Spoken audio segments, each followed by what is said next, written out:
ومن يقل منهم إني إله من دونه فذلك نجزيه جهنم۔ اعوذ باللہ من الشیطان اللعین الرجیم، بسم اللہ الرحمن الرحیم۔ الحمد للہ رب العالمین، والصلاة والسلام علی اشرف الانبیاء والمرسلین، سیدنا و نبینا ابی القاسم المصطفیٰ محمد وعلی آلہ الطیبین الطاہرین المعصومین الہداة المہدیین الذین اذہب اللہ عنہم الرجس وطہرہم تطہیرا وعلی صحبہ المنتجبین۔ اما بعد، فقد قال رسول اللہ صلی اللہ علیہ وآلہ وسلم خیرکم من تعلم القرآن وعلمہ۔ ناظرین و سامعین، السلام علیکم ورحمۃ اللہ وبرکاتہ۔ ناظرین، کچھ ہفتے بریک کے بعد دوبارہ حاضر خدمت ہیں۔ ماہ مبارک رمضان رحمتوں بھرا اور مغفرتوں بھرا مہینہ الحمدللہ بخیر و خوبی اپنی سلامتی کے ساتھ اپنے اختتام کو پہنچا، اور ماہ شوال میں ہم موجود ہیں۔ ماہ مبارک رمضان بہار قرآن کا مہینہ اور ربیع قرآن کا مہینہ اور نزول قرآن کا مہینہ تھا۔ سب مسلمانوں کو اچھی طرح معلوم ہے کہ یہ قرآن مجید نازل ہوا قلب اطہر پیغمبر گرامی صلی اللہ علیہ وآلہ وسلم پر توسط جبرائیل امین، اور وہ اس کی ثبوت کے طور پر انا انزلناہ فی لیلۃ القدر قرآن میں موجود، اور سورہ مبارکہ دخان میں انا انزلناہ فی لیلۃ مبارکہ، اور سورہ مبارکہ بقرہ میں شہر رمضان الذی انزل فیہ القرآن ھدی للناس وبینات۔ however، قرآن مجید دنیا کے لیے ہدایت کی کتاب ہے، ہدایت کا سرچشمہ ہے، خاص طور پر مسلمانوں کے لیے پوری زندگی کا سلیبس، کریکلم اور کورس کے طور پر۔ انفارچونیٹلی مسلمانوں نے اسے پس پش ڈال دیا، جبکہ یہ وہ کتاب ہے کہ دنیا کی اور کوئی کتاب اس کا مقابلہ اس لیے نہیں کر سکتی کہ جب تک دنیا کی کوئی کتاب سمجھ نہ آئے اس کا کوئی فائدہ نہیں ہے، لیکن برعکس اس کی یہ وہ کتاب ہے کہ اگر سمجھ نہیں بھی آئے تب بھی اس کی تلاوت کرنے کا فائدہ ہے۔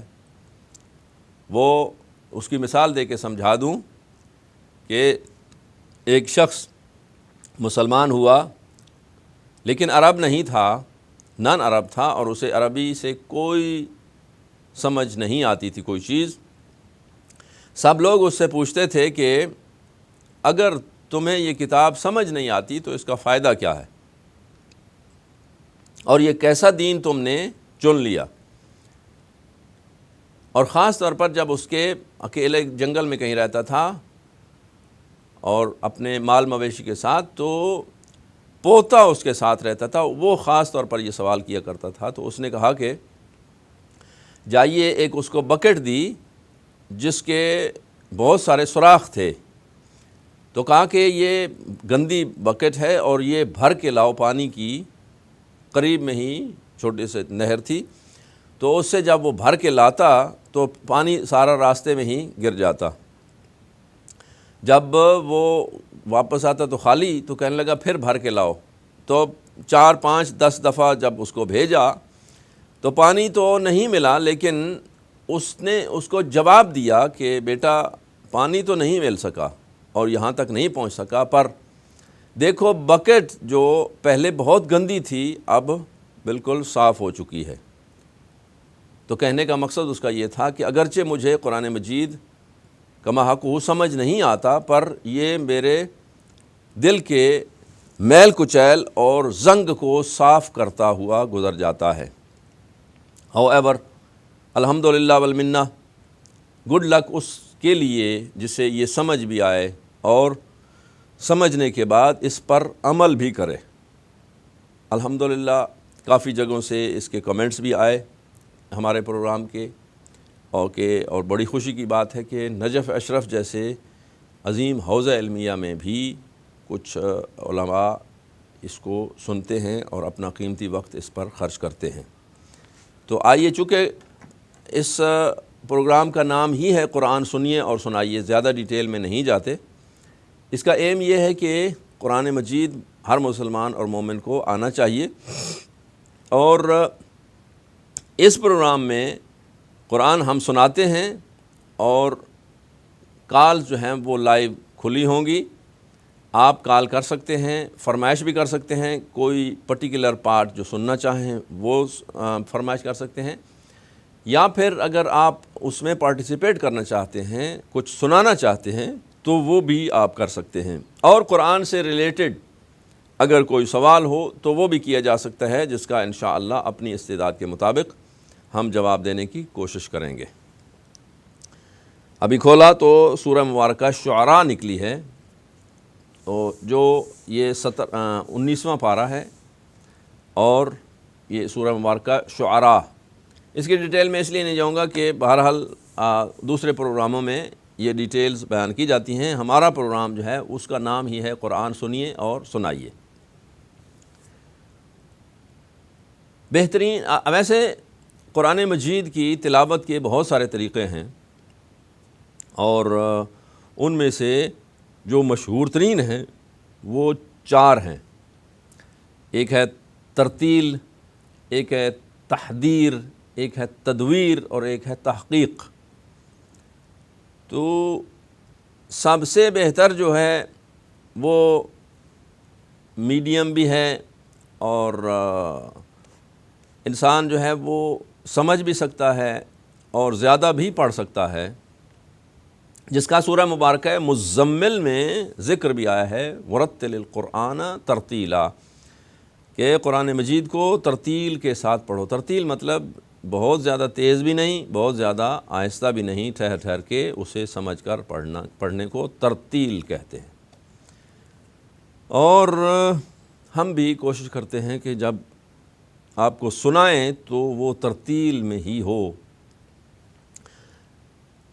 اگرچہ جیسے لوگ شبینہ پڑھتے ہیں حافظ حضرات، وہ اسے تدویر بولتے ہیں، بہت زیادہ تیز، کسی کو کم ہی سمجھ آتا ہے۔ ایک ہوتا ہے تحدیر، اس سے کم ہوتا ہے لیکن بہرحال وہ بھی تیز، اور سب سے آہستہ جو پڑھا جاتا ہے وہ ہوتا ہے تحقیق۔ اور تحقیق میں جو ہے وہ یہ بہرحال تجویدی مسائل بھی ہیں، انشاءاللہ العزیز جب ہم تجوید پہ پہنچیں گے تو ان چیزوں کا تذکرہ وہاں آ سکتا ہے۔ تو آئیے سورہ مبارکہ شعراء کی تلاوت کرتے ہیں۔ اعوذ باللہ من الشیطان الرجیم۔ جی السلام علیکم۔ السلام علیکم۔ وعلیکم السلام جی، کون صاحب اور کہاں سے؟ ہیلو، السلام علیکم۔ جی وعلیکم السلام۔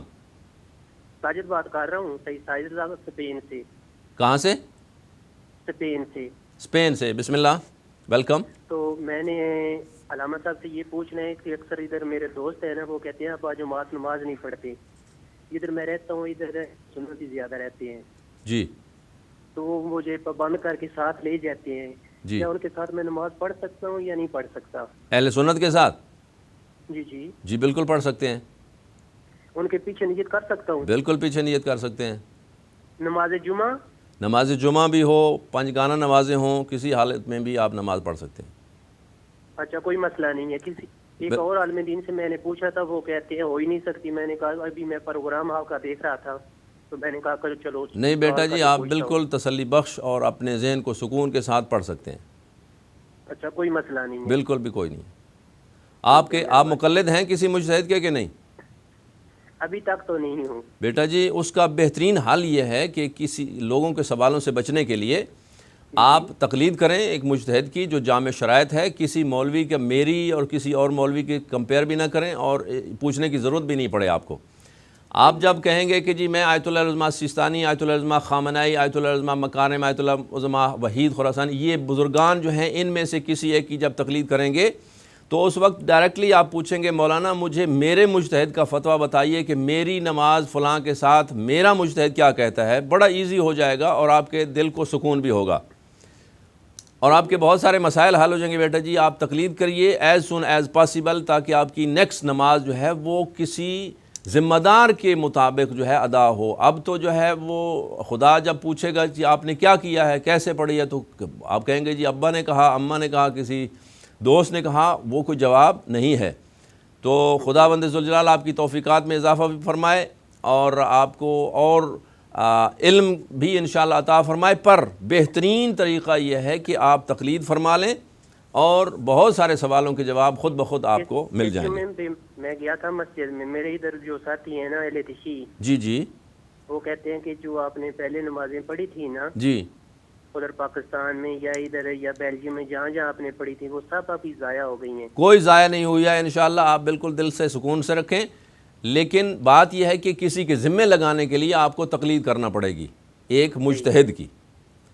جو یہ آیت اللہ حضرات ہوتے ہیں بڑے بزرگان، جو نجف اشرف میں آیت اللہ سیستانی ہیں اور قم میں تہران میں ایران میں حضرت آیت اللہ خامنائی ہیں، یہ بزرگان ان میں سے کسی کی تقلید کر لیں تاکہ آپ کے مسائل سارے حل ہو جائیں۔ تقلید کیسے کروں؟ ادھر تو کوئی کتاب ہے بھی نہیں جو میں پڑھوں۔ آپ کو کتابیں بھی مل جائیں گی، آن لائن بھی موجود ہیں بیٹا جی۔ اب تو یہ سوال ہی نہیں اٹھتا ہے کہ کتاب نہ ملے، انفارمیشن ساری سائٹس پہ بھی موجود ہیں، اور اگر انشاءاللہ آپ کو چاہیے ہوگی تو کتاب بھی آپ کو مل جائے گی، رابطہ یہاں رکھیں گے تو۔ پہلے نیت کرنی ہوتی ہے کہ کس بس اتنی سی نیت کرنی ہوتی ہے کہ میں فلاں مجتہد کی تقلید کرتا ہوں واجب قربتاً الی اللہ، اب سے میں جو بھی عمل کروں گا وہ ان کے فتویٰ کے مطابق ہوگا۔ بس اس کے بعد آپ کو کسی مجتہد، کسی مولانا سے بھی جب پوچھیں گے کہ میرے مجتہد اس میں کیا فرماتے ہیں، اسی طرح عمل کرتے جائیے، آگے وہ جانے اور ان کا خدا جانے، آپ بری و ذمہ ہو جائیں گے۔ صحیح ہے۔ ہاں جی، اب لا تکلم میں جا کے نماز پڑھ سکتا ہوں پجگانا؟ بالکل ان کے ساتھ نماز بھی پڑھ سکتے ہیں، دوستی بھی کر سکتے ہیں، رشتہ داری بھی بنا سکتے ہیں، سب کچھ کھا پی بھی سکتے ہیں۔ یہ اس لیے کہ یہ ہمارے بھائی ہیں نا، مسلمان سارے بھائی نہیں ہیں۔ ایسی بات ہے۔ یہ دوسروں نے شرارت کی تھی اور جو ایجنٹ ہیں انہوں نے کہا تھا کہ جی ان کے ساتھ یہ تفریق اور تفرقہ بازی، اور وہ نہ سنی ہے نہ شیعہ ہیں۔ شیعہ اور سنی تو صدیوں سے بھائی بھائی ہیں اور اکٹھی رشتہ داری بھی چلتی آئی، اکٹھی نمازیں پڑھتے ہیں، اکٹھی مساجد میں جاتے ہیں، اکٹھے مجالس میں، جلوسوں میں، سب کچھ میں اکٹھے ہوتے ہیں۔ یہ تو کسی نے شرارت کی تھی کہ جی ان کو دور کیا جائے۔ ادھر میرے چاچو کے بیٹے ہیں نا بڑے، جی، اس نے مجھے کہا ہے کہ آپ ادھر نماز جا کے پڑھتے ہیں، وہ تو آل محمد کو صحیح مانتے نہیں، وہ صحابہ پہ زیادہ ترجیح دیتے ہیں۔ یہ کوئی بات نہیں، یہ تو مطلب اگر بال کی کھال اتارنے پہ آ جائے انسان تو پھر تو مطلب ایشو بنانا تو کوئی دیر نہیں لگتی ہے نا۔ وہ اگر جیسا بھی مانتے ہیں وہ ان کا اور خدا کا معاملہ ہے، آپ کو کس نے اجازت دیا ہے کہ، اور یہ کوئی ضروری ہے کہ جو کچھ آپ کہیں وہی حرف آخر ہو؟ نہیں، ایسی بات نہیں ہے۔ وہ اگر مانتے ہیں تو ان کے پاس بھی ماننے کا کوئی جواز موجود ہے، اور اگر آپ مانتے ہیں تو آپ کے پاس بھی کوئی نہ کوئی بیک اپ موجود ہے۔ بیٹا جی دوسروں کی یہ شرارتوں میں نہ آئیں انشاءاللہ العزیز۔ اتحاد بین المسلمین آپ کے مجتہدین کا یہ فتویٰ بھی ہے، آپ کے ائمہ کا فرامین بھی ہیں۔ رسول اللہ صلی اللہ علیہ وآلہ وسلم کا جو بھی کلمہ پڑھتا ہے لا الہ الا اللہ محمد رسول اللہ فہو مسلم، وہ مسلمان بھی ہے، وہ مسون الدم بھی ہے، اس کی توہین بھی نہیں کی جا سکتی، اس کا احترام بھی واجب ہے، اس کے ساتھ رشتہ داری بھی ہو سکتی ہے، اس کے ساتھ کھانا پینا بھی، اور اس کے ساتھ نماز بھی پڑھی جا سکتی ہے۔ صحیح ہے۔ ہاں جی، اور کوئی سوال ہو انشاءاللہ العزیز پھر کال کیجئے گا۔ تو یہ تھے ہمارے اسپین سے ایک کالر جنہوں نے قرآن مجید کے ریلیٹڈ تو نہیں، بہرحال اپنی ضرورت کا اور مسئلہ پوچھا، اور خداوند ذوالجلال سارے مسلمانوں کے مسائل حل فرمائے۔ تو سورہ مبارکہ شعراء کی تلاوت کرنے جا رہے تھے ہم۔ بسم اللہ الرحمن الرحیم۔ طاسین میم تلک آیات الکتاب المبین لعلک باخع نفسک الا یکونوا مؤمنین إن نشأ ننزل عليهم من السماء آية فظلت أعناقهم لها خاضعين وما يأتيهم من ذكر من الرحمن محدث إلا كانوا عنه معرضين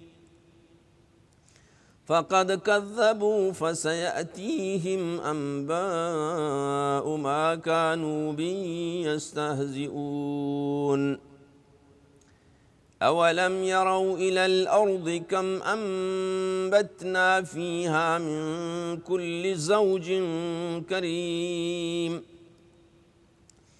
إن في ذلك لآية وما كان أكثرهم مؤمنين وإن ربك لهو العزيز الرحيم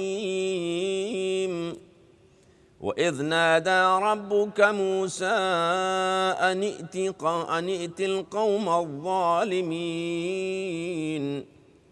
قوم فرعون ألا يتقون قال رب إني أخاف أن يكذبون ويضيق صدري ولا ينطلق لساني فأرسل إلى هارون ولهم علي ذنب فأخاف أن يقتلون قال كلا فاذهبا بآياتنا إنا معكم مستمعون فأتيا فرعون فقولا إنا رسول رب العالمين أن أرسل معنا بني إسرائيل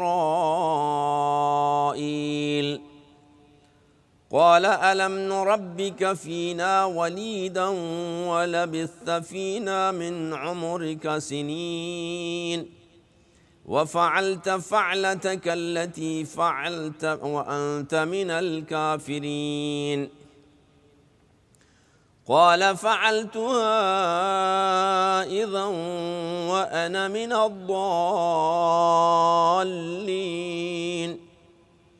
ففررت منكم لما خفتكم فوهب لي ربي حكما وجعلني من المرسلين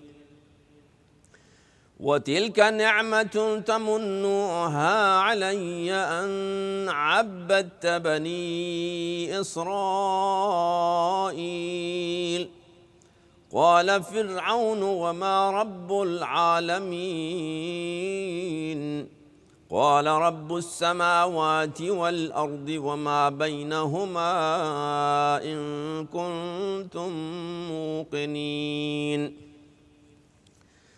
قال لمن حوله ألا تستمعون قال ربكم ورب آبائكم الأولين قال إن رسولكم الذي أرسل إليكم لمجنون قال رب المشرق والمغرب وما بينهما إن كنتم تعقلون قال لئن اتخذت إلها غيري لأجعلنك من المسجونين قال أولو جئتك بشيء مبين قال فأت به إن كنت من الصادقين فألقى عصاه فإذا هي ثعبان مبين ونزع يده فإذا هي بيضاء للناظرين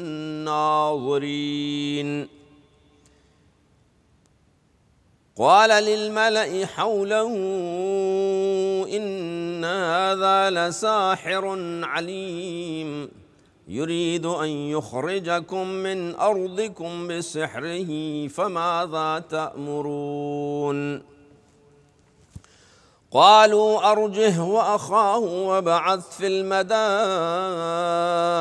حاشرين يأتوك بكل سحار عليم فجمع السحرة لميقات يوم معلوم وقيل للناس هل أنتم مجتمعون لعلنا نتبع السحرة إن كانوا هم الغالبين فلما جاء السحرة قالوا لفرعون أئن لنا لأجرا إن كنا نحن الغالبين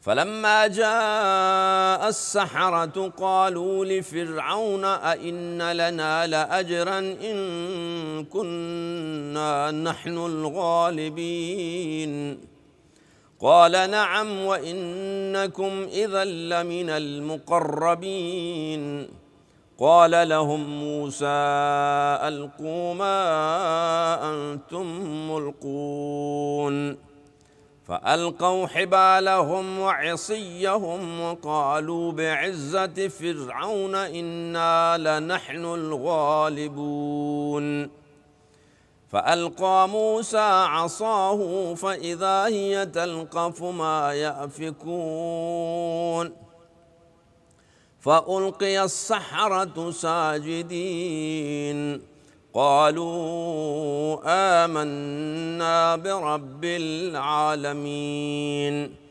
رب موسى وهارون قال آمنتم له قبل أن آذن لكم إنه لكبيركم الذي علمكم السحر فلسوف تعلمون لأقطعن أيديكم وأرجلكم من خلاف ولأصلبنكم أجمعين قالوا لا ضير إنا إلى ربنا منقلبون إنا نطمع أن يغفر لنا ربنا خطايانا أن كنا أول المؤمنين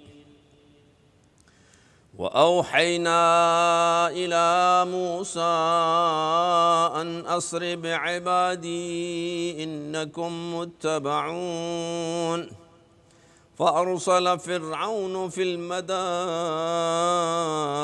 حاشرين إن هؤلاء لشرذمة قليلون وإنهم لنا لغائظون وإنا لجميع حاضرون فأخرجناهم من جنات وعيون وكنوز ومقام كريم كذلك وأورثناها بني إسرائيل فأتبعوهم مشرقين۔ ایک چھوٹی سی بریک کے لیے جاتے ہیں، دیکھتے رہیے ہدایت ٹی وی، بہت جلد لوٹ کے آتے ہیں۔ وَمَن يَقُلْ مِنْهُمْ إِنِّي